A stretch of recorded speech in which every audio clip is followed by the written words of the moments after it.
Subtraction of fraction. जी हां दोस्तों, आज के इस वीडियो में मैं आप सभी को पढ़ाऊंगा subtraction of fractions. Subtraction of fraction का मतलब होता है भिन्नों का घटाव। इसको समझाने के लिए मैंने 3 एग्जाम्पल लिया है। ये तीनों एग्जाम्पल सॉल्व करते करते 100% गारंटी देता हूं आपको कि आपको भिन्नों का घटाव बनाना आ जाएगा। ठीक है, तो ये जो मैंने पहला सवाल लिया है बिल्कुल बेसिक सवाल है, दूसरा इससे एडवांस है, तीसरा जो है बिल्कुल एडवांस है। तीसरा वाला सवाल जरूर देखना। तीसरा वाला सवाल तभी समझ में आएगा जब आपको ये 2 सवाल समझ में आएंगे। ओके, तो वीडियो को पूरा शुरू से अंत तक देखना। अगर वीडियो आपको अच्छा लगे तो वीडियो को लाइक जरूर कर दीजिएगा। चैनल पर पहली बार है तो चैनल को सब्सक्राइब, साथ में बेल आइकन को भी हिट कीजिएगा। तो चलिए, मेरा पहला जो एग्जांपल दिया गया है इसको हम लेते हैं।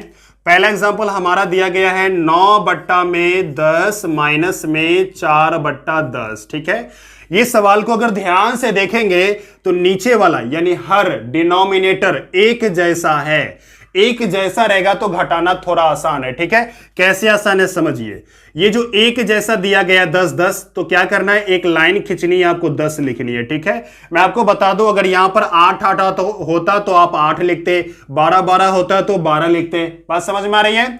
चलिए, अब देखो यहां पर ऊपर वाला के साथ क्या करेंगे, मतलब अंश के साथ क्या करेंगे, अंश को आपको इसी प्रकार से लिखना है 9, ये वाला माइनस और ये वाला 4। ठीक है, इतना समझ में आया। चलिए, अब 9 में से 4 घटेगा तो बचेगा 5/10। ठीक है, अब देखो 5 के टेबल से कैंसिल हो रहा है, कैंसिल का मतलब कट रहा है, तो काटेंगे 5 कहीं 5, 5 दूना 10 कट गया, हमारे पास बच गया 1/2। ये क्या हो गया, आपका फाइनली आंसर हो गया। ठीक है, 1/2 आपका आंसर हो गया। ठीक है, चलिए दूसरा नंबर का जो सवाल दिया गया है इसको ध्यान से देखेंगे।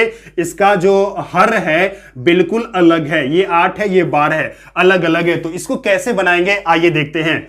दूसरा नंबर का सवाल हमको दिया गया है 7/8 माइनस में 5/12। ठीक है, ये सवाल थोड़ा सा एडवांस है, थोड़ा सा ध्यान दीजिएगा, आपको ये सवाल आ जाएगा। ठीक है, चलिए तो करेंगे क्या, सबसे पहले नीचे वाले का यानी हर का एलसीएम ज्ञात करेंगे। एलसीएम, ठीक है, तो मैं एलसीएम निकाल दूं, 8 और 12 का एलसीएम निकालेंगे तो हमारे पास क्या आएगा, चलिए देखते हैं। 2 के टेबल से यहां भाग जा रहा है, 2 के टेबल से भाग देंगे तो 4, 2 के टेबल से भाग देंगे तो 2 छक्के 12। ठीक है, इसी प्रकार यहां पर क्या करेंगे, 2 से फिर भाग जा रहा है, फिर भाग दे देंगे तो क्या आएगा, यहां पर 2 दूना 4 और 2 तिया 6। ठीक है, अब तो भाग नहीं जाएगा, अब गुना कर लेनी है डायरेक्ट। चलिए गुना करते हैं, 3 दूना 6, 6 दूना 12, 12 दूना 24, मतलब एलसीएम हमारे पास आ गया 8, 12 का एलसीएम क्या आया, 24 आया। ठीक है, इसको जब मैंने गुना किया तो 24 आया। ठीक है, तो एलसीएम इसका क्या हो गया हमारे पास 24। आपको एक लाइन खींचनी है और वो एलसीएम को नीचे लिख देनी है। ठीक है,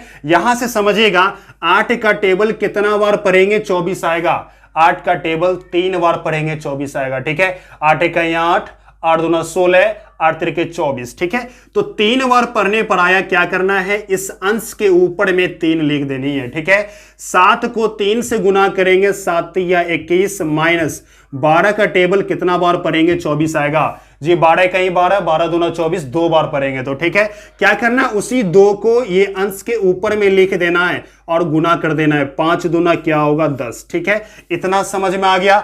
चलिए आगे बढ़ जाते हैं। 21 में से 10 घटाएंगे, ये तो बच्चों का काम है, चलिए घटाते हैं। 21 में से 10 घटाएंगे तो बचेगा 11, 11 बट्टा क्या होगा, 24। ये आपका फाइनली आंसर हो गया। ठीक है, ये जो तीसरा नंबर का सवाल है ना, ये बहुत ज्यादा इंपॉर्टेंट है, इसमें अक्सर बच्चे गलती कर जाते हैं। तो आइए किस प्रकार से बनाएंगे देखते हैं। तो दोस्तों मैंने यहां पर तीसरा सवाल लिख लिया यहां पर। ठीक है, आइए इसको सॉल्व करते हैं। चलो सबसे पहले क्या करेंगे, नीचे में सभी अलग अलग है। ठीक है, तो क्या करना, एलसीएम ज्ञात करनी है। चलिए एलसीएम ज्ञात कर लेते हैं। तो 4 और 8 और 20 इसका एलसीएम निकालते हैं। ठीक है, 2 के टेबल से भाग जाएगा, कितना बार में, 2 दूना 4, 2 के टेबल से भाग देंगे, 2 चौके 8, 2 के टेबल से भाग देंगे तो 2 दहाई कितना होगा, 2 दहाई 20। ठीक है, कोई दिक्कत है इसमें। चलिए 2 के टेबल से हम भाग देंगे, यहां पर 2 इकाई 2, 2 दूना और 2 पंछे 10। ठीक है, मैंने इस प्रकार से भाग दे दिया। आप समझिएगा 5 दूना 10, 10 दूना 20, 20 दूना 40, क्या आया एलसीएम, 40। मतलब 4, 8, 20 का एलसीएम हमारे पास आ गया 40। तो क्या करना है, एक लाइन खींचनी है और आपको क्या लिख देनी है, यहां पर 40 लिख देनी है। ठीक है, कितना आसान है देखें। चलिए आगे बढ़ जाते हैं।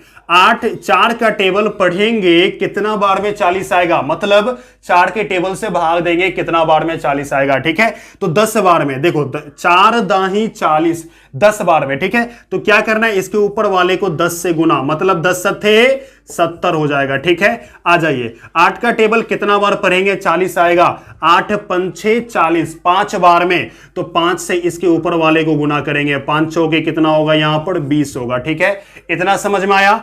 आगे बढ़ जाते हैं, यहां पर 20 से दूना 40, 2 बार में। ओके, तो इसको हम 2 से गुना करेंगे तो 5 दूना 10। कोई दिक्कत है इसके अंदर? नहीं। अब आगे की तरफ बढ़ जाते हैं, यहां समझना बहुत जरूरी है। ठीक है, मैं आपको बता दूं, ये 70 उसी प्रकार से लिखना है, माइनस वाला माइनस में जुटता है, आप घटा देते होंगे जो गलत हो जाएगा। ठीक है, ये इन दोनों को सबसे पहले क्या करेंगे, हम जोड़ देंगे, माइनस का निशान रहेगा, इनको जोड़ेंगे तो 30 होगा, 20 और 10 कितना होगा, 30 होगा। ठीक है, और नीचे में हमारे पास 40 है तो 40 लिख देनी है। ठीक है, चलिए आगे की तरफ बढ़ते हैं। इसको जब घटाएंगे तो हमारे पास बचेगा 40 बचेगा, बट्टा में क्या होगा 40। ओके, और 40 के टेबल से दोनों कट रहा है, 40 से कहीं 40, मतलब फाइनली हमारे पास एक आंसर आ गया। ठीक है, बात समझ में आ रहा है? उम्मीद करते हैं कि आपको यह सवाल समझ में आया होगा। ठीक है, अगर आपको थोड़ा सा भी डाउट है तो कमेंट बॉक्स में जरूर कमेंट कीजिएगा, मैं आपको अगली वीडियो में आपका डाउट जरूर लेकर के आऊंगा। ठीक है।